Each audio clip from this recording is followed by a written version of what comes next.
Wall Street Unplugged looks beyond the regular headlines heard on mainstream financial media to bring you unscripted interviews and breaking commentary direct from Wall Street right to you on Main Street. What's going on there? It's June 20th, and I'm Frank Curzio, host of the Wall Street Unplugged podcast, where I break down the headlines and tell you what's really moving these markets. Man, I don't know how you do it.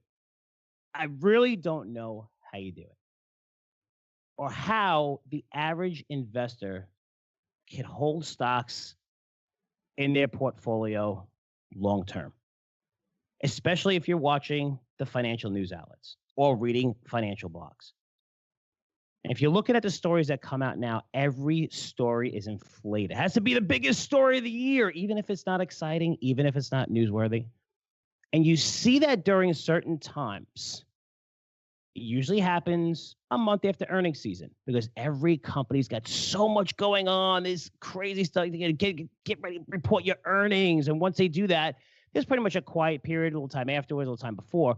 But earnings season, there's constant news flow. What's going on? Who beat? Who didn't? You know, you're talking about thousands of companies reporting every single quarter because we need to report every single quarter for some reason, let you know exactly what's going on, right? Even though every month business could change dramatically, right? That's why there's financial engineering and pushing out contracts, long-term, short-term, whatever. But all of that. But then after that period, it just comes like a slowdown where there's not a lot of news, but the financial media, right? They get paid advertising. So they have to inflate so many stories and put them everywhere. It's the biggest deal and get these professionals on to talk about things that you shouldn't even be talking about because it's meaningless. It reminds me of my 7-year-old daughter when she tells me a story. I mean, it's always super dramatic. And she told me a story last week, and it's funny. She's the cutest thing ever. She gets really excited, and, you know, she always interrupts, right? So we teach her not to interrupt, and she'll look at me, and she always wants to tell me a story when I'm talking to somebody else, right? So she starts, like, jumping up and down. She's like, Daddy, like, I'm like, wait till I'm finished. She's like, Dad, I gotta tell you, right? And I'm like, what happened? Well, what happened? What was the big story? What's going on? And she's like, well, I went to school today, and this girl spilled her drink on the table. It went everywhere. We had to get tons of napkins to clean it up. The teacher had to stop teaching the class and just help us clean it up. Everybody's cleaning it up. By the way, the drink was a Capri Sun, right? I mean, if you spill the whole thing, I don't know if you have kids, Capri Suns, these little tiny drinks with straws in them, a little tiny puddle. Wouldn't be a big deal, but it's such a big deal. So dramatic that her classmates spilled this drink. And that was such a big story for her, and I get it, and it's awesome. And I'm like, that is so, man, I'm glad you cleaned it up and you were able to go back to learning and stuff. Like, it was such a big deal, but it reminds me of what's going on when I'm watching these financial networks. And I have to watch them because I want to know what's going on, because that's the consensus. That's what people think. And when I see people on there and they have this whole consensus, that's what I can gauge. It's actually very good for stocks. If I feel like everybody's going to bash a stock unfairly, it creates a good buying opportunity. I'll come in and do an education segment. So I like watching it to gauge sentiment. So I'm not picking on some of these financial media outlets and then saying, well, why are you watching them, Curzio? Well, it's important because that's the status quo. That's the sentiment. That's what people are thinking because everybody's watching. And if they get that wrong, and that influences stocks tremendously and influences the markets. If you can say, hey, this isn't a big deal, you're going to make a lot of money. And this, it's a mini rant or whatever you want to call it, but take the past few months, for example. Months, not years, months. Remember all the fears about a 10-year yield hitting 3%? Mortgage rates are pushing to 7-year highs. The housing boom was about to end. All hell was going to break loose. And seriously, how many stories did you read about the 10-year hitting 3%? Even my mom, who knows, she ran the back office and stuff for my dad for like over 20 years, when they had the financial newsletter industry. So she knows about stocks and a little bit about bonds, but not really too much. But she even asked me, should I worry about that bond going to 3%? Because it's everywhere. 3% yield. It's death. We're doomed. Global markets could go through an apocalypse. What happened? 10-year broke to 3% in May. Went as high as 3.1%. And you know what? We all lived. We all woke up the next day. The stock market didn't crash. People still buying houses. The bond market's okay. Take it easy, guys. Take it easy. Wasn't that big of a deal. But now we have today. Where's the 10-year yield? It's under 2.9%, pushed through 2.7% with Italy thing, which I'll get to in a minute. And it is drifting lower. But wait, now I'm hearing by watching financial media, because there's really no news out there, right? There's really no news right now. Nothing really going on. Nobody reporting earnings. But the falling 10-year yield is now, that's bad for stocks. I thought it was bad just like 2 months ago. You told me that it was going to go 3% and I should sell everything, run out of the markets. World's going to end. Now you're telling me that, wait a second, that it's coming back down. It's bad for stocks. Why is that? Well, it's a sign investors are scared. They're running into treasuries as a safe haven. And one proof of that, look at, that Italy news that came out, which was remarkable, right? Italy fears, they don't let, again, I'll come to that in a second. We felt like it was like 2.7 right away. So let me get this straight. The rising yield on a 10-year is very bad, which is early May, right? We're all going to live in caves, mess hysteria, time to build your own personal shelter. That's what we're told. And just 2 months later, now the yield on 10 years is moving lower, but that's also bad for the markets. Why? Because every story has to be exaggerated. Like I mentioned, Italy. I covered this on detail in my podcast probably about a little over a month ago. New elections can lead to Italy eventually leaving the EU was a huge story. Pushed stocks down 400 points. It's like towards the end of May, not too long ago. This has caused the euro to collapse since Italy's their largest economy behind France and Germany. Holy cow, such a big deal. It's going to create a global meltdown. CNBC reported that Italy could be the next Greece, but much worse. Also on the website, that Italy's political turmoil could mark the end of the EU. The Daily Mail report, forget Brexit. Italy could trigger the collapse in the EU. Run to the hills. Only take what you can carry. Save your family, leave your friends behind. Is anyone talking about Italy today? Like that was something that pushed the markets down 400 points. And we're discussing, well, we're separate now. Our economy's doing better than, if the global markets don't perform well, they're not going to have a big, like all these arguments back and forth. Once Italy crashes, once they take the EU down, once all this stuff happens, what's going to happen to U.S. stocks? No one's talking about Italy anymore. I mean, it took like 2 days for that story to completely die. And yet we saw the global markets fall sharply. And the very next day, they started recouping those gains. The next day. I don't know about you. When's the last time you saw anything on Italy? I mean, since that report on the potential new elections, new party taking office, EU is done. When's the last time you saw anything on it? I mean, these stories become so inflated with BS. I guess the general public, just they have no choice but to believe it. And look, I don't care if you're a Democrat or Republican. If you're a Republican, how do you watch Fox News? How do you watch? If you're a Democrat, how do you watch CNN?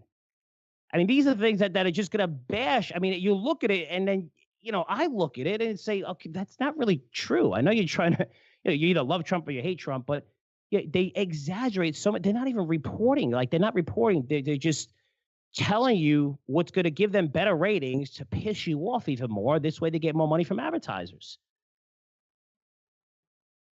But you have to be careful what you listen to.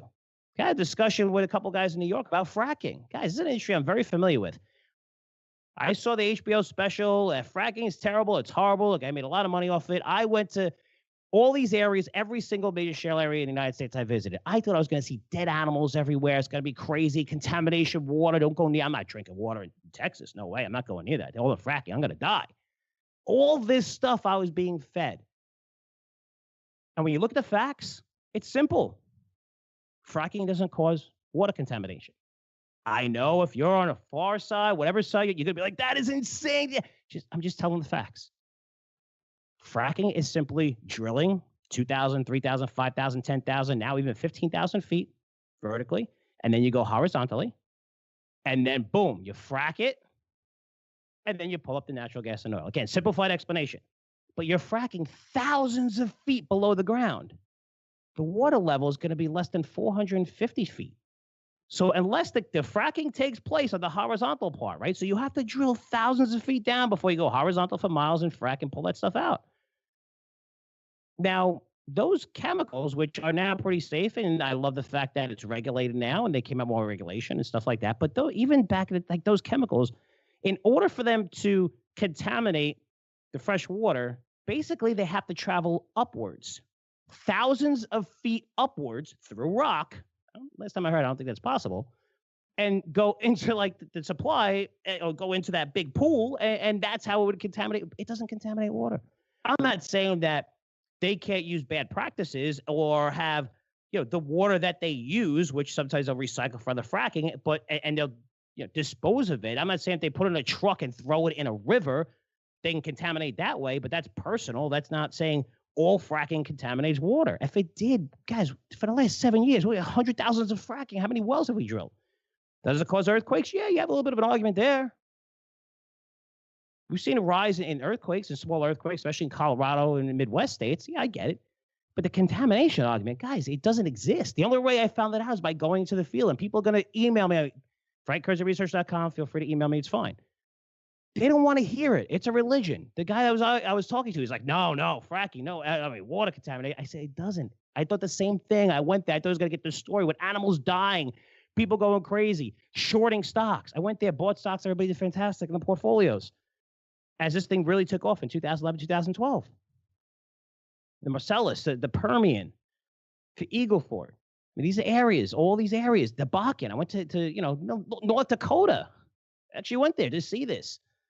And talking to these experts, being skeptical. But it's just what you hear in the media is amazing, that the stories that nobody wants to hear that fracking's good. It's not a fun story. It's not fun to read. You want to hear about some guy who has an arm growing out of his chest because he drank water that was contaminated from fracking. That's a cool story. I want to read that too. I mean, how does he clap his hands or whatever? That's awesome. I want to read that. I want to see that guy with the arm out of his chest. That's a great story. It's not a great story. It's like, fracking's really cool. And it creates a really good economic environment for the United States, because now we don't have to rely on OPEC, who control prices for the last 200 years. Nobody wants to hear that. They don't. Yeah, what are we seeing again today? Tariffs. I mean, haven't we talked about this risk? The Dow fell over 500 points one day in April. Sparked correction in a lot of stocks over this fear. This is what Trump said. He's going to either place or increase tariffs on more than $100 billion worth of Chinese goods. Again, this is the original story. And Beijing came back and said, no, we're going to raise our tariff, back and forth. And yet names like Caterpillar, Boeing, Nike, right? They have the most exposure from the Dow components to China. And those tariffs are going to hurt those companies the most. And they got crushed at the beginning. I come on this podcast and I said, it's a non-issue. There's not a trade war. Since China and the EU are robbing us, they have massive surpluses and much, much, much weaker economies than us. So unless these guys want to go into a deep recession, they have to comply. I told you to buy stocks on the pullback. You made a lot of money. They hit new highs. And, if you listen to me, again, I highlight my losers as well. I'm not patting myself on the back here. Now, today, what do you have? The same story. Trade wars coming, U.S. and China going back and forth, announcing these major tariffs on goods. So we're seeing every story. Oh, they bring on these professionals in Washington and all the, trade wars. And this is good. Guys, it's not a story. It's meaningless. I mean, you're going to see strong words from both countries, and it's a form of diplomacy. This is the big boy talk. Well, the real negotiations go on behind the scenes. So it allows both governments to save face, to be tough in front of the world. Imagine if the U.S., right? Imagine Trump says, you know what? You're robbing us blind with tariffs. We want to make it fairer. And imagine China goes right off the bat, okay, we'll do it. What do you think's going to I mean, everybody's going to roll over China. They'd have no respect for them at all. It's not going to happen. They got to come out and say, no way, we're doing this. No way, we're going to raise tariffs. It's just the game until they figure this out underneath the table, and everything's going to be fine. I'll say it again. It's a non-issue. It won't be a story a few months from now, just like Italy, just like the 10-year hitting 3%. Oh, man, what happened to all this stuff? This is just a couple months ago. The world was going to end. 10-year yield going over 3%. Whoa, watch out. Well, that happened, and we're okay. I mean, but if you want proof of how damaging this could be to China specifically if they don't comply, guys, I cover this. And people want to go back to history, know your history. Because when we did this during the Great Depression, which sparked World War II, a lot of people could say that, the protectionism, the U.S. had a major surplus back then. Now we have a deficit. There's no risk to us to fight for this. Not only are we much stronger than these countries, it's like one of Apple's suppliers screwing them and charging them more. You don't do that to Apple because Apple's going to say, okay, we're the biggest in the world. Screw you. We're going to use somebody else. Obviously, you can't really get another trade partner and find too many places that are going to have 1.4 billion consumers, but you get the point. But you want proof of how damaging this could be to China. Just look at Tuesday's markets. What happened to the S&P 500? We fell about 1.2%, 1.1% this Tuesday. This is all on potential trade war fears. Did you see what the Shanghai Composite did? It fell by nearly 4%. It's going to be very damaging to them. And China has everything to lose by not making trade fairer. They're robbing us. We know this. They know it. And if you're a Democrat or Republican, again, we all hate each other, right? That's the way our world is. That's the way it has to be. You can't compromise ever again. You just hate each other. They'll never agree, even when they do agree. But both sides, Democrat, Republicans, are seeing it and saying, hey, this is not fair. Democrats aren't going to say they agree with Trump, whatever. But it's, you look at Lloyd Blank from Goldman Sachs, right? He comes on TV the other day and he's been he's been basically ripping Trump, not a fan of Trump. And they had him on CNBC talking about trade, right? Pretty important person, running Goldman Sachs. But he was saying basically China is robbing us. And yes, a Democrat refused to agree that he used to say he agrees with Trump. Well, I don't care. But he understands this whole situation and how it's been unaccounted for such a long time. But if they don't work with us to provide fair trade policies, their economy is going to get crushed. Yeah, like you see with the 4% pullback in the Shanghai in one day. And they're going to go into a massive recession. Unemployment for them are going to skyrocket, which, all those numbers and economic numbers, again, you're not going to know what the report, because China still lies about a lot of these global economic figures anyway. But you're going to see it reflected in the indices and everything like that. They're going to be in a lot of trouble. You're going to be toast. They have to comply. They're going to put up a big fight and make sure in the media they're saying, this is what we're going to do to the U.S. Behind the scenes, this is all being negotiated right now. And it's going to be fine. It's not going to be a story a couple months now. Unless China wants to just destroy its economy, they're not going to do the same with the EU. They're not on a better footing than we're on, and they have surpluses. They have a lot more to lose compared to us. If we pull out of something where they're making more money, come on. Hey, just make it a little fair. So the pullback in stocks for the past few days, which, again, being led by a fear that should be well priced into stocks by now anyway, it's another buying opportunity. But getting back to my point on this, how does the average person who's not a professional or understands this stuff, which a lot of people out there, right? You listen to this podcast, you want to learn about stocks, you want to learn about the real stories. It's a bridge from Wall Street to Main Street, explaining what's real, what's BS. But what happens if most people don't have that outlet? And they're great, and they have great jobs and have stores and doing great, have been in their industry for decades. It's just not in the financial industry. So they're looking for advice and stuff. And what are they doing? They're watching these TV programs and just hearing this nonsense. But just watch it. Even yesterday, just watch it. Makes you. It's almost like they want you to just get so scared you're going to sell every stock in your portfolio. It happened with Facebook, right? Facebook fell 180 to 150 after being exposed to privacy issues. Pushed the Dow down over 400 points on this news in one day. Again, happened a couple months ago. And the media loved this story. They went crazy. Every politician lined up to get their face on TV questioning Zuckerberg about something they know absolutely nothing about. They just wanted to get their face on TV. And some guys, they didn't even know how Facebook makes money. You have to do 5 minutes of research for that. They didn't care. What happened? Facebook came down. I told you guys, buy Facebook on this pullback. It's one of the greatest opportunities that I've ever seen. You're looking at a stock that fell tremendously. 30 points because of this. Yes, they're going to lose face, and I'm getting emails about Facebook. And Frank, I don't want to, go. I get it. That's your personal preference. And that's fine. That's cool.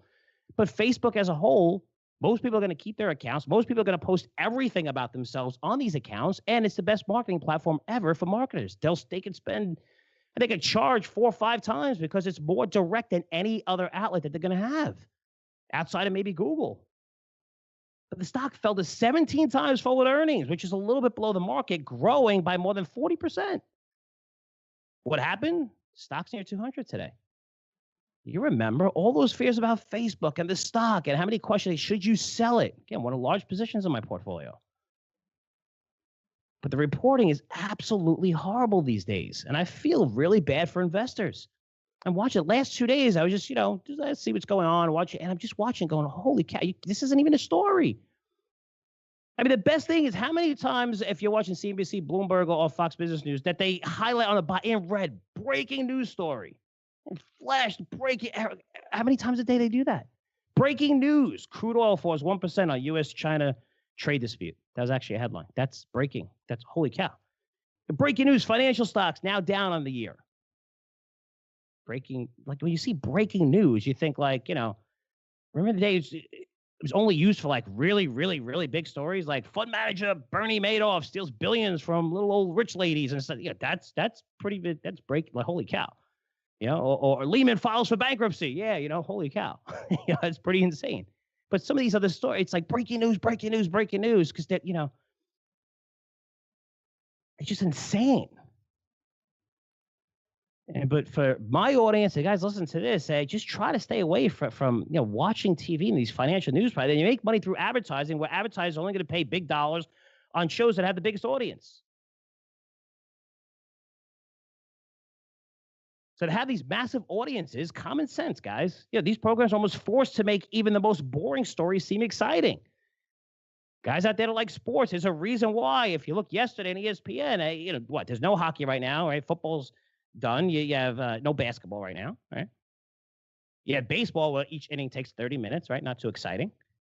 You do have the World Cup right now, which is exciting, and that's fun. But the reason you go on ESPN and what are some of the stories? You're going to see LeBron James in the headline, and you're going to see Tom Brady in the headline. Because people click on these things. There's a story there right now. I think it was yesterday, where Tom Brady really thinks about retirement at 45. You read it was like 3 paragraphs long. I was like, are you kidding me? It's not a story, but they know they're going to get clicks because they mentioned Tom Brady, they mentioned LeBron. Even though the story is, you read it, you're like, I just wasted my time. What are you doing? I mean, it's insane. But just be careful. And the trend is getting worse. And these stories, these media programs, it's not in your best benefit. They're not doing it for you. It's at your expense, since it's forcing you to sell Facebook when things are bad, when you don't take a step back and look at the fundamentals.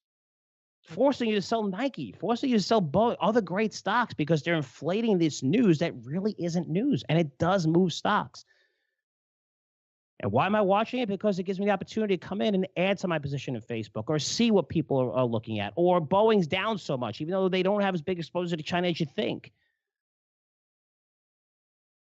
It's important, if you're watching, to look for opportunities, but believing every story, do your own homework. It's easy to do. You can go out there, you can go on Google, you can read reports, but don't believe everything you hear, because right now it's not just reporting that's bad. It's forcing you to make business decisions that are not in your best interest, and selling really good quality stocks on news flow like tariffs. That's not really that big of a deal, not a big story.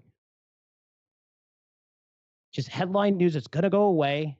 And again, just like we saw with Italy, just like we saw with 10-year yield hitting 3%, it's not a big deal. Think about every risk, Brexit going back, all this 2012, possible recession coming, FANG stocks got killed how many times? That was the end of the bull market in tech.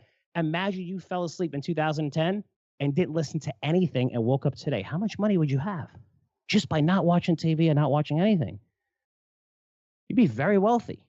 But that's hard to do, to hold your stocks as all these negative stories and all this stuff comes out on stories that really aren't even stories, because these programs have to report the news.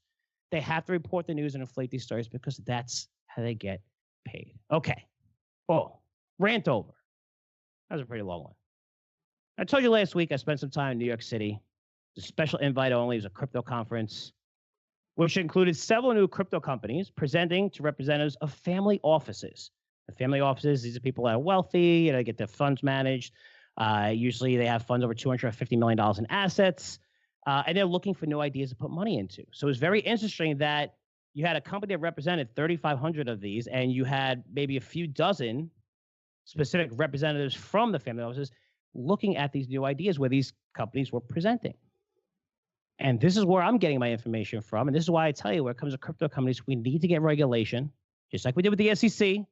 1934, you look at the market since then, Dow was 40, now it's, where, 25, 20, 1,000.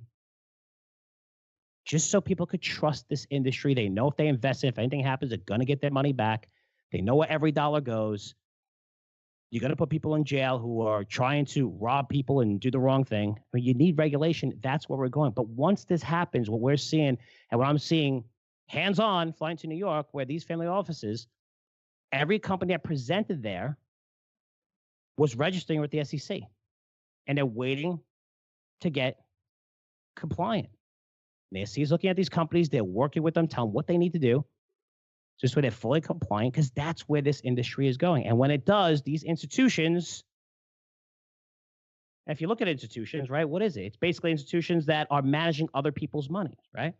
And they can't really place that money at risk at something in an unregulated industry. But when it does get regulated, you're going to see tons of money flow into this industry. And we're not talking about the mom and pop stuff, 10,000, 20,000, 100,000. You're talking about millions, tens of millions, hundreds of millions of dollars flowing into this industry is now regulated. So where am I going with this? I'm bringing on Nate Flanders, came on not long ago. He's a founder of Mandala, the cryptocurrency expert and trader. He's raising money for Mandala outside the U.S. So he's going through this whole process. I went to this meeting. I wanted to get him on this way you could hear from him, because I'm getting so many emails, people skeptical of this industry. You should be. Ask millions of questions, and I'm going to let him tell his story. And you're going to see, once you listen to this interview, it's not someone that's incredibly bullish and telling you, oh, you got to go in, this is the greatest opportunity. No, there's a lot of stuff going on here. And once it gets clearer and once you see regulation, it's going to be a great opportunity for a lot of people, which is great news for us, because we just launched Crypto Intelligence after how many newsletters do you know launched right at the top of the market that you're getting destroyed because everything's down 67%. Now we get a fresh look at everything with regulation coming down, and Nate's going to break this down, go over the whole story. And plus, he's going to give you a couple of his favorite cryptocurrencies, because he is a trader, that he loves right now. And it's two that you could buy on major crypto exchanges. Again, it's not Ethereum, it's not Bitcoin, it's two others. It's going to be an exciting interview. Later on, I'm going to break down one sector I believe is a screaming buy right now. And you know what? It could pop pretty much within 2 weeks on news that's not really being mentioned right now. And it's big, which is surprising. I just went over the whole thing of how all these news stories are getting inflated. This is one that should be inflated because it's a massive, massive story that you're going to hear about. You're going to hear about it tomorrow, and then you're going to hear about even more a week from now. And you talk about an industry that a lot of people hate. It'll be a great educational segment. It's a sector that I'm putting a lot of money in right now, because you see short-term rebound. Not only that, it's great, and it's set up for a lot of catalysts long-term. Before I tell this sector and share a couple of my favorite names within that sector to buy, let's get to my interview with crypto expert Nate Flanders. Nate Flanders, thanks so much for joining us again on Wall Street Unplugged. Oh, man, thanks for having me again. Well, I was fortunate enough where you invited me, and this is a few days ago, last week, to a special crypto conference, right? I don't know if you call it really a conference. It was more, invite only. And I wanted to talk a little bit about that, because I'm getting a lot of questions from my audience where people are always skeptical of cryptocurrencies, Bitcoin. I tell them all the time, you should be skeptical. It's a new industry. You should ask millions of questions. And that's what I'm doing. And I'm going around and seeing everything, reporting to them. And I just thought it'd be great to bring you on to talk about it, because, not sugarcoating anything, just being honest and showing where the industry is going from someone who's been in this industry for a long time. Why don't you talk a little about the conference we just went to? Because it was very interesting. It was basically a bunch of family offices looking to invest in certain cryptocurrency companies. Yeah, exactly. It was a group of a network of about 3,500 family offices, really ultra high net worth guys. There was probably 30 in New York, it was an incredible trip, by the way. But these family offices, they're interested in crypto, but it almost seems as if they've been a little timid due to the lack of regulation. So it was nice to be able to connect with them and kind of share our direction that we're taking, at least with the SEC in the U.S. and kind of ease their minds about where this market's heading and where we're trying to take it. Now, talk about your companies, because you just launched it. You launched an ICO, and guys, this isn't a picture because anyone you did not registered with, you're getting registered with the SEC. You're trying to make this 100% compliant. It is an exchange. I'll let you do the talking, but it's relevant to everything that we're talking about when it comes to regulation. But you're someone who's in this process right now, going through this, trying to get, fully registered with the SEC and get everything taken care of. Why don't you talk a little bit about your company and the whole entire process? Yeah, so it's Mandala Exchange, a digital asset exchange that we're bringing to market. We are working very closely with the SEC to try and really refine this open-ended, unregulated market with them. Currently, we are in ICO, like you mentioned, raising capital, but we're raising it via one of our international entities in the Cayman Islands under a registration S. While in the U.S. entity that we have, the registration A+ broker-dealer, MTLs, and alternate trade systems is pending. So it's kind of different with the SEC right now. They're not really sure how to handle this. They're really just putting roadblocks in place, I think, until they can get to this point. So we're actually working very closely with them to try and find the best solution, not only for our company, but hopefully something they can use as a template in the future for these other crypto companies coming to market. And with your company especially, because it's going to be an actual exchange, which I love the idea, because you're basically, when I look at these exchanges, even with the crypto product that we launched, and showing videos of how to open accounts at exchanges, it's really difficult. It's not that easy. It's not as easy as a brokerage firm. Some of them make it easy, but just some of them only have securities listed on some exchanges, some of the others, so you have to have different exchanges. But right. You're getting different emails if you're at T1 or Tier 2 or Tier 3 registration, where you might need more ID, and it's hard to get in touch with these guys. But you want to provide like a very easy to use platform, a very easy to use charts, because when you go to a lot of these, it's really clunky. It's not that easy to use, right? Exactly. We want to have a simple platform, top to bottom, not only for the user side, but for the business side as well. So what we're going to do is bring a user-friendly front end that'll have semi-automated and fully automated trade tools. We want to make the listing process for companies looking to list on exchanges much easier than it is now. We want to have very prompt support for the users and businesses as well. And then also bringing in a full advanced backend for seasoned traders and investors, as well as an OTC marketplace.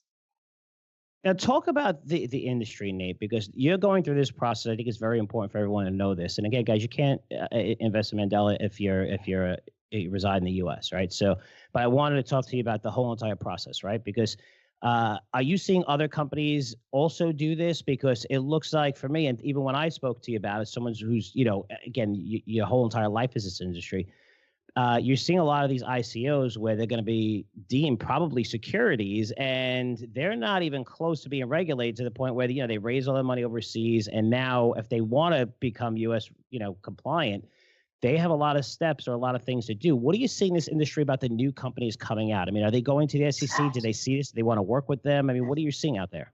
We are seeing a lot of new companies coming in and doing everything they can to become compliant, which is awesome. They're doing as much as the SEC can kind of pass off to them. So it's kind of what we're learning is the SEC is operating on good faith in this market. So we want to be compliant. The other companies want to be compliant. So they're actually working with us pretty well in order to get to that point.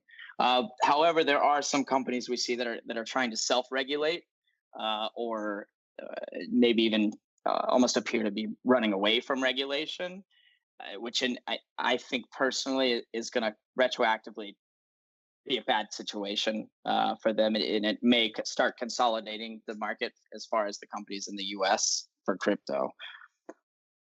And Nate, when you say that the SEC is working with you, it's a good faith process. Doesn't mean they're going to let you do whatever they want. But in our business, if you do something wrong, they come in, they say you can't send out anything. They'll raise you, whatever, right?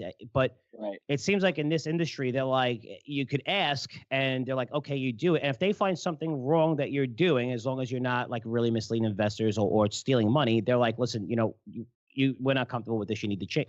It seems like, is that what they're really doing, where they're working with these companies? Yeah, I mean, Yeah, absolutely. I mean, aside from our company being an exchange, we kind of do have to go that more traditional route of compliance. But the other crypto companies, it's a little different, I think, for them in the eyes of the SEC. That the SEC is not quite there with a defined regulatory process. So it's kind of almost like they're working directly with us. We'll take them. This is what we're doing. This is what we plan on doing. How does this look to you, right? And if there's a problem, then we're able to amend it with the SEC until it is right. As long as there's no blatant illegal activity, or like you mentioned. So. And you've been in this industry where you've seen Bitcoin, which is, basically the benchmark, right, for this industry. You go up to 19,000, it's coming all the way back down. It pushed, pretty close to 6,000 with it was a hack of a South Korean exchange. There's another hack today. And this adds to it to the point where, hey, I mean, you really need to regulate this industry, right? Because if you're hacking these companies, there's no one that's going to chase you if you get away because there's no regulations compared to, if you steal someone's money in the bank, they'll come after you. And it's a lot different, right? Because for what I have good connections with hackers, and, most of them are hired by the biggest banks in the world, right? Because they can make a fortune. And they're like, why should I rob people when I can make a fortune and get paid to do this legally? But if you can really steal something and nobody's going to chase you, I mean, right. We're talking about international exchanges, but how do you see this industry playing out? Because it's pushing down a lot of cryptocurrencies and putting down people's mind. But in the end, this is why, I believe this industry has to get regulated. And when it does, what we saw, right, especially with the family institutions, the institutions want to get into this industry. They're looking for new ideas. I mean, that's what you're hearing. But I want to get your personal thoughts on, where do you think this market is heading maybe 6 months, 12 months from now in terms of regulation? Because we've been hearing that the SEC is going to regulate this industry, and they've been coming out with a lot of stuff over the past month at least. But when is this going to take place? I mean, is it going to take years? Is it going to take months? I mean, what we're seeing come from the SEC, it definitely is going to take some time. But the good thing is they haven't halted everything. They haven't halted business progress or business development until they figure it out. They're more kind of just working with these businesses and these panels to really find a solution to this unregulated kind of. There's some dishonesty in this market, like you mentioned. So you mentioned the family offices, the big institutions. That some institutions that aren't already involved, they're itching to get involved, but there's not enough trust there. There's not enough that they're familiar with in terms of regulation. I'm a proponent for regulation, moderate regulation. We don't need to shut the market down left and right. But I think once we have a fully regulated market, there's more companies coming to regulation, we're going to see a large influx of new money, new institutional money. That's for sure. Now, do you think, you said something interesting, do you think this is a market where the U.S. or the government could actually shut down? I only say that because when I see Goldman Sachs, building a Bitcoin trading department, when I see Fidelity going all in on this, when I see JP Morgan even complaining and saying, bad things about Bitcoin and JB Diamond coming out, they're one of the biggest investors in blockchain and things like that, and cryptocurrency trading. And these are the guys that really know everything that's going on, right? Because the SEC is a government job. It's, again, we love the SEC, right? That's what we have.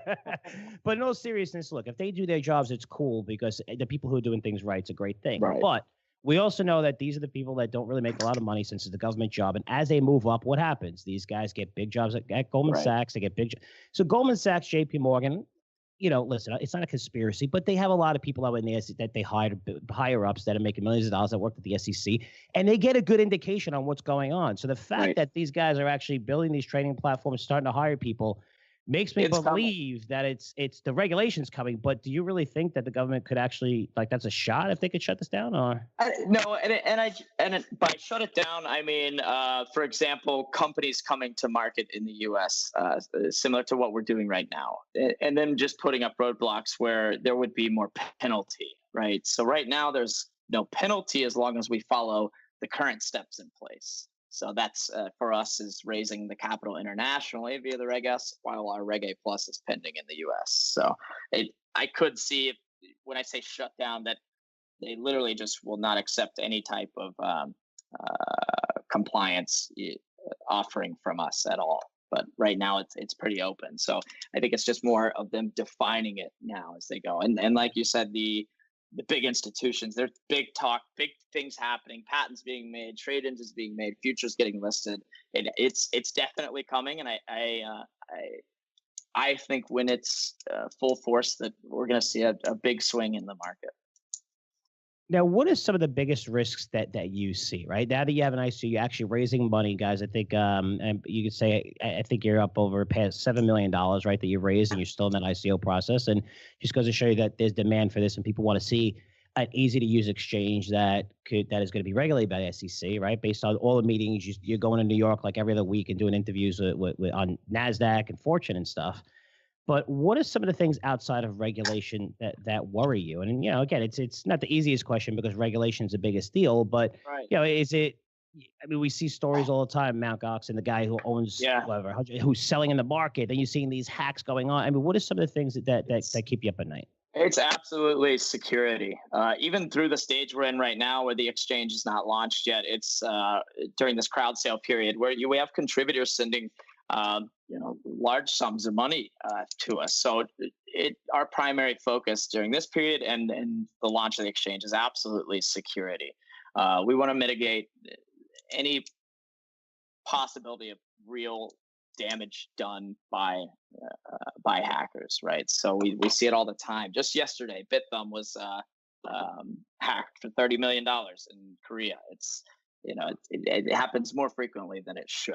So there's protocol that we're actually working on to bring to market that we haven't seen yet in crypto, and to ensure, and add that extra level of comfort to not only the retail users and the institutions on top of compliance to know that their funds and their capital that is placed on our exchange is safe. Yeah, and what I really liked and I think was very important for people to see is while that got hacked, I think my biggest fear is when they get hacked, your money's gone. Okay, you're done. But what I saw with BitThumb is they came out right away and said, I think it was like $30 million. And they're like, no, everybody's getting reimbursed. I mean, these exchanges make like, I think we had Frank Holmes on a couple of weeks ago. I mean, they're making like big, like, $4 or $5 million a day, some of these guys, right? With all the trading. Yeah.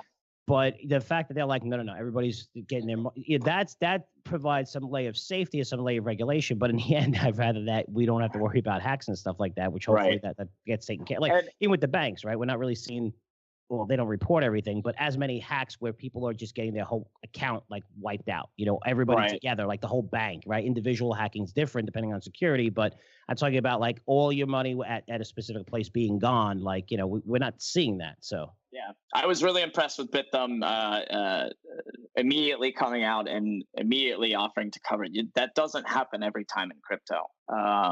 We've seen a lot over the past few years that not just exchanges, but other companies that are holding crypto for folks, and they get hacked and they don't reimburse. They kind of just fall off, right? And that's what's terrifying. It's, we want to mitigate the hacks as much as possible, but we also want to put things in place in the worst case scenario where people can still feel comfortable that it's not their responsibility that the site was compromised. It was for whatever reason, but we don't want to get to that point, of course. Yeah, and as crazy as that sounds, and I'll tell you, Nate, even when your exchange comes up, I mean, every Fortune 500 company has been hacked. They've been hacked numerous times. Everyone that tells you that they haven't is lying, basically. But, it's all about putting the right measures in place and making sure that it's not bad. You can track it and stuff like that. So it is going to be interesting because it's almost like autonomous driving, right?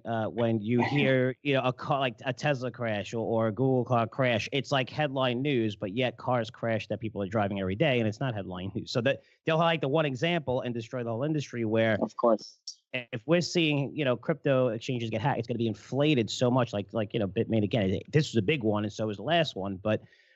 It's going to be interesting to see how, the protection that they can offer, just so, they make sure everybody gets paid and stuff. I think that's very important as well. Transparency. If there's systems in place, I mean, even for example, our ICO, just our landing page and our contributor dashboard, it literally hackers attempt to get in every single day, all day, every 24 hours a day. It's absolutely insane, but we have these systems to mitigate that, So, but when the exchanges come in, we're actually holding these funds on this system or via our cold storage systems, it's a whole different ball game. So that's the main concern, really, is security. Talk about cold storage and why that's so important, because a lot of these terms are new to people and they're investing in this stuff. But talk about that and why that's important.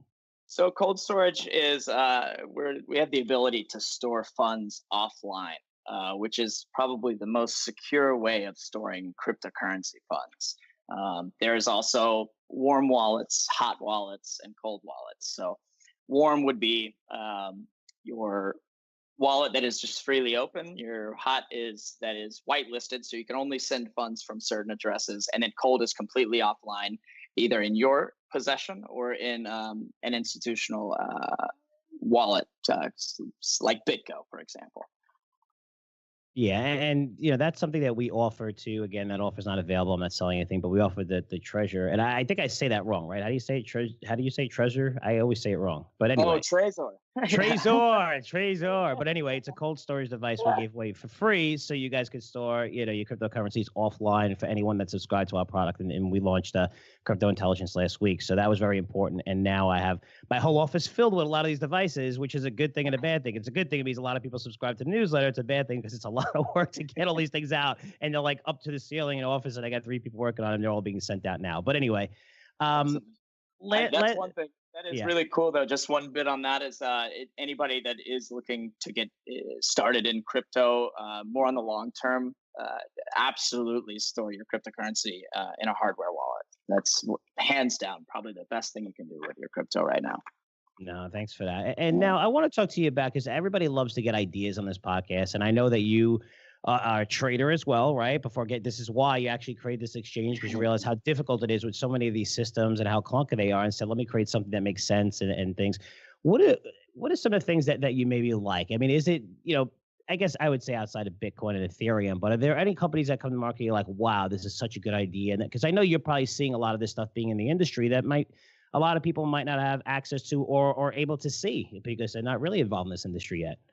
Yeah, I really like companies that come to market and create their own blockchain, and it really depends on the solution that they're bringing. So, for example, my go-to is Neo coin. I love Neo. It's of course in the sideways market it's down, but and it a lot of FUD coming from Asia and stuff. But primarily, I focus on Bitcoin and Ethereum, honestly. But I do like chain coins.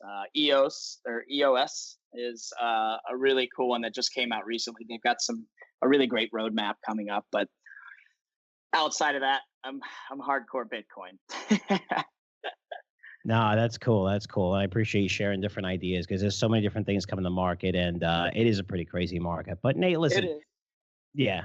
Thanks so much for coming on. And I wanted to put in perspective, guys, this isn't to say, wow, you should all invest or you shouldn't invest in this industry. But it's like, here's someone that's involved in this, trying to get regulated by the SEC. He's seeing, because of this, he's been, you've been interviewed where on the NASDAQ, you've been in Fortune, right? I mean, these people are calling you like crazy as you're launching this thing, right? Nuts. Forbes, Fortune, Express, it's been out of this world. It's been incredible. It's been an incredible experience. I think we're only 45 or 50 days into it so far. Yeah, and it just goes to show you that, the interest is there if the SEC can regulate this. And then remember, I mean, if you're looking at Bitcoin and seeing the push at 19,000, even what's going on right now, this is mom and pop investing. This is like $500, $1,000, $10,000. I mean, this isn't institutional money coming in. And once you regulate this and you're getting these exchange and getting futures and stuff, which is happening with CME and things like that, it's, there's a massive opportunity here if it gets regulated right and everybody could trust the system. It's almost like China, right? I mean, if China would be the biggest economy right now, they're eventually going to be the biggest economy, right? They have 1.4 billion people. But the fact that they lie about most stuff and just can't get their numbers straight and do different things, it's up to them to really say, okay, let's regulate this because we're going to be bigger than the U.S. pretty soon, or it could take 20, 30, 40 years, depending on, if you want to be transparent or not. But it's interesting, the transparency. I mean, I don't know if you expected to get this much demand for Mandala, or the interviews a pile up. Do you really think that's because you're registering with, you're looking at SEC route, and that's why all this stuff is really like, going a lot quicker than you thought? I think so, yeah. And I think, I mean, our goal was to bring something that's familiar to people in crypto and that is inviting to new people getting involved in crypto. And we made a point to take everything in our competitive market as far as exchanges and just simplify it and amplify. So we want to hit every base. We're bringing a lot of opportunity to not only retail but also institutional. So I think it's kind of just snowballing from there, right? Definitely, yeah, it definitely makes sense. So, and I saw this firsthand just going to these meetings to see that the actual institutions want to invest in this. Again, it's just a matter of stuff's going to be regulated or how quick the SEC comes out. But Nate, listen, I know how busy you are. I know you're right in the middle of the capital raise. You guys are doing great over there. It's really great to see you firsthand. I know you for a couple of years now and see you working the tables and going out there and everybody looking to talk to you and everything. Yeah, I appreciate it. It makes me proud. It makes me proud that things are going good for you. And also, it makes me proud that also to have you on this podcast because and coming on and thank you so much for really explaining things. There's an industry a lot of people want to get into, but again, there's a lot of skepticism out there and, well deserved. And I appreciate you giving the scoop what's going on right now. Yeah, thank you so much, man. I appreciate that. All right, guys, great stuff from Nate. And look, Mandela's only taking money from international investors while it goes through the compliance stage with the U.S., as he told you. But I wanted to bring on Nate because I want you to hear from his perspective, right? Someone that's registered with the SEC, going through this process, and his company's talking directly to them. They want to make sure they're fully compliant. And, this is a person that's been in this space for over 4 years now, which makes him a veteran, right? So many people are looking at this industry since 2017. He's been in it for much longer than that. And he's been around the entire space and has amazing contacts. So, and he also hears from a lot of new companies. Right. So he's always up to date with newest trends that are going on and, where the experts think the market is heading in terms of, raising capital, ICOs. Are they going to turn into security token offerings, which is, STOs, which that's where the market is heading. Right. So it's not just ICOs, but STOs. And a lot of these are being asset backed. They say asset backed, but some of them just, it's just better than the ICO market where, it's just a piece of paper and on a napkin and someone has an idea and they're raising $20 million and, there's 3 kids there with no operational experience and no business model. So we're moving in the right direction. And, he's a person that sees a lot of these trends firsthand because he has great context. He's also been a great source for me and someone that's helped me a lot when it comes to understanding this amazing new industry. But this podcast is about you, not about me. So let me know what you thought by emailing me at frank@curzioresearch.com. That's frank@curzioresearch.com. Now, let's move on to my educational segment because it's about one sector that people will always hate. Always, no matter what. It's financials. Hear me out before you say, okay, I'm done with this podcast and say, okay, that's it. Bye. Hear me out because this is going to be something that could make you a lot of money. I'm not sure if you know this, but financials are pretty close to bear market territory. And that's by tracking the XLF, biggest ETF that, has most of these financial stocks for the members in that ETF. And it's down close to 20% this year. 20% the financials. And it doesn't make sense. There's a lot of catalysts out. Things going on, economy's doing well, everything's fine, but they're getting crushed. And then people say, well, if they're getting crushed now during these times, then what makes you think times are going to get better? And but if you're looking at the industry as a whole, there's a lot of things that are coming up, short-term catalysts and even midterm catalysts, where it makes sense to buy some of these names right now. So after the 20% pullback, just to give you, some numbers here, JP Morgan trading at 11 times forward earnings. The market's trading around 17 times forward earnings, guys. That's the market, the overall market. Financial trading, look what they trade, 11 times. Bank of America, 10 times earnings, trading at about 1.2 times book value. These companies trade below book value. It's usually absolute steal. 1.2, 1.3. As you get a little bit higher, you want to make sure those companies are JP Morgan's, whatever. I think it's a little bit higher, but they deserve that, right? They deserve that premium because JP Morgan, they're the biggest in the industry. They're great. They're awesome. You're looking at Bank of America right now at 1.2 times book value. You haven't really seen this company trade at these levels often. And even if you're looking at earnings, and I went back to my systems, Capital IQ, to see when's the last time Bank of America traded at 10 times earnings, and it traded that level a few times, but it pushed down to about 8.5 times earnings. And the last time it really pushed down to that level was 2012. But when I'm saying 8.5, that's like the lowest it gets. And once it gets to 8.5, that thing really flies. It takes off, and you can see anywhere from 50 to 75% upside. Once this happens, it creates a great buying opportunity. So what I'm saying is, with Bank of America at 10 times earnings, you probably have a little bit of risk going down to 8.5 times earnings. But once it hits that level, if you look back at the charts, even 2012, even further, they skyrocket off of this, and it happens real soon. Citigroup, same thing. It's trading at 9 times forward earnings, trading below 1 times book value. Now, that 8 times earnings, it's 9 times earnings, but when I went back 2012, I've only seen it hit around 8 times earnings or fall slightly below that, maybe a few times, and every time, same with Citigroup. Turned out to be a massive buying opportunity. The stock shot up. Gains of 50% more over the next month or two. Didn't take long. Look at Goldman Sachs. Even trading at 9 times forward earnings, Goldman Sachs. And I know those earnings are different. It could be crazy. It's trading revenues, a lot of stuff going on, but it's trading at 1.1 times book value. If you go back and look at those valuations, it's usually a great time to buy. Now, what does all this and these numbers tell you, right? I don't want to just shout numbers at you. It tells you that the risk reward of financials is very, very, very, very good right now, because you're not going to have a lot of risk if these stocks fall further from here. And when they do, they have a history of bouncing back right away. But of course, I've learned my lesson, guys, and a lot of good stocks that I thought were great value and values out of favor. So I'm not telling you to try to catch a falling knife here. In other words, I don't want you to buy financials based on fundamentals or value alone, because as we know with these value stocks, they can go a lot lower. It's a growth market. So what do we want to see? We want to see if this sector has catalysts coming up. Catalysts that could trigger this event where it turns sentiment around and these things start to surge again, because they're significantly underperforming the market. And you know what? The first catalyst comes tomorrow, and it's a pretty big catalyst that's not really being talked about, because the Fed is going to release their results of the stress tests for these companies. We're still going through stress tests. Yes. The company's been on pretty good footing since 2010. They still have stress tests, right? And because of deregulation that's been taking place, most banks are easily going to pass these tests, which require basically, these guys hold a certain amount of capital on hand to withstand another credit crisis. Now, you're looking at this 1 year period where banks, they're down a little bit, but in terms of profits, are up tremendously. Last year, during this same period, June 2017, the stress tests were released. All 34 major financial companies passed.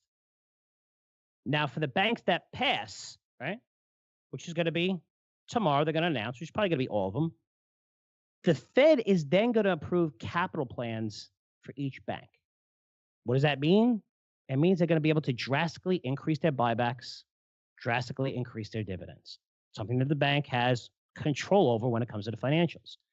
Now, these banks are sitting on more capital they've ever sat on in their entire history of these companies. All because of the credit crisis, we merged everything into 4 or 5 major banks, and these banks are huge right now. They're holding capital. They want to lend it. They're not allowed. But we are seeing deregulation that's allowing them to lend a little bit more. And now you're going to see, so tomorrow is going to be the results of the stress test. Everybody's probably going to pass, most likely, maybe 1 or 2, but I'd be surprised if everyone passed last year. Economy's on much better footing. And then 1 week from now, they're going to announce who could increase their dividend by how much capital allowed return to investors with buybacks and stuff like that, which is huge.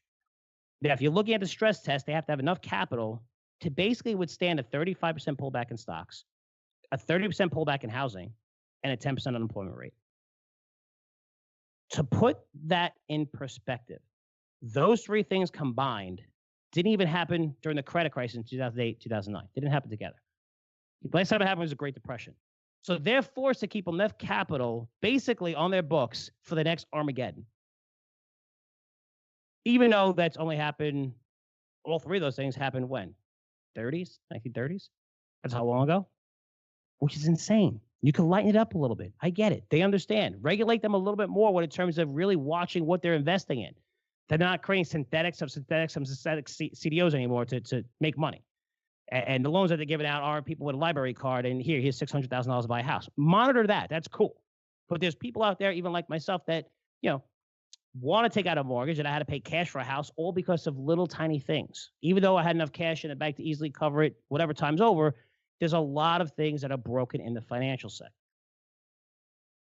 Now, in 2017, these banks passed stress tests. Here's a glimpse what they did right after. JP Morgan increased their dividend by 12% and issued a buyback of $20 billion. That was 7% of their entire float. Bank of America passed stress test, increased their dividend by 60%, bought back $12 billion worth of stock. Now it's over 3% of the entire float. Citigroup increased the dividend by 100%, bought back $15.6 billion in stock, amounts to 4% of their entire float. This was last year. Now, remember, banks have held up well compared to the overall markets. Yet, every company in the S&P 500 that's not a financial has significant advantage. What happened? They were allowed to take those massive profits and buy back the stock.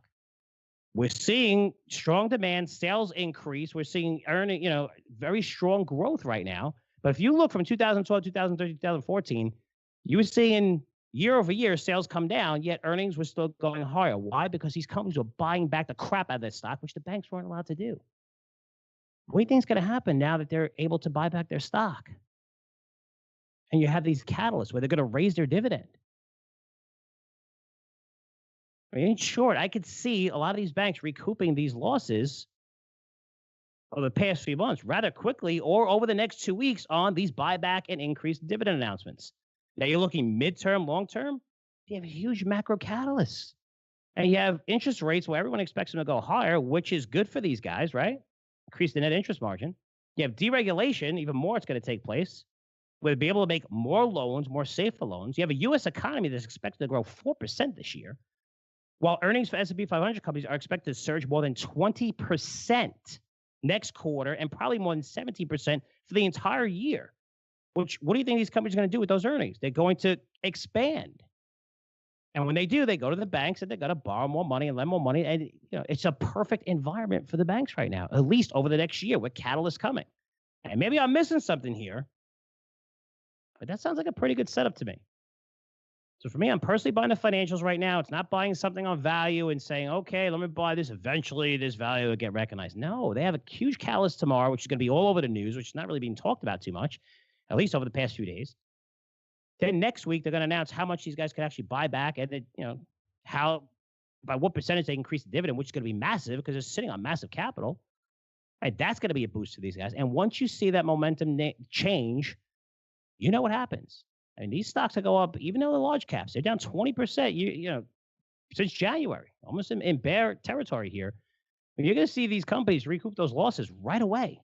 And once that trend turns, goodbye. These things are going to go higher and higher and higher and higher. It's going to be the biggest story. And then when they go up 20, 30% from here or 20% or whatever, that's when you're going to see all technologists say, well, now's the time to get in. It's great. And that's going to be the time for us to sell because we made nice profits on it. But banks, I'm adding to my personal portfolio right now. I like a lot of them. They're dirt cheap. They have a lot of catalysts coming up.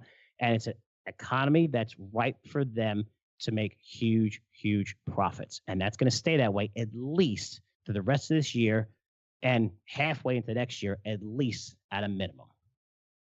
Okay, guys. Hopefully you enjoyed the educational segment. And you go to my Facebook page and read a lot of stuff and videos. And, I like to do live videos and stuff like that. Thank you so much for everyone that did subscribe to Crypto Intelligence. That offer is now closed. We are getting a couple of late people coming in and saying they want the offer, but we closed it on Friday and that was it. And, we'll probably open it up again at a different time.